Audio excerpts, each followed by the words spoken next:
You can play songs on the piano and I'll prove it.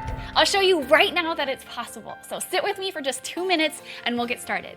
I'm Lisa, piano teacher at Pianote. Maybe you've seen some of our videos, but if you're looking to get started on the piano, I'll show you that the talent is hiding right there in your fingers. Trust me.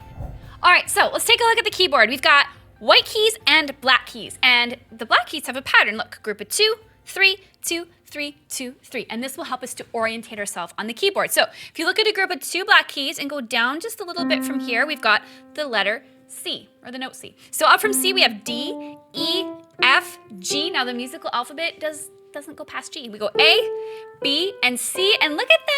We are at the base of a group of 2 again. So all you need to do is take the thumb of your right hand and place it on C, and then notice how every finger kind of has its own little spot above a key, and then you're gonna play G. So there's 1, 2, 3, 4, 5 notes apart. And so we call this a C chord, and then we're gonna move the whole show down to G. So if you find a group of 3, go up a half step, play that 4 times, and then everybody moves up, arch. You give 4 of those, and then skip down to F, so you can look, group of 3, it's at the bottom, just to help you sort of navigate your way. And then you can match those notes with your left hand. So if I'm playing C here, I'm just gonna go, I'm going under, and this time I fear there's no one to save me.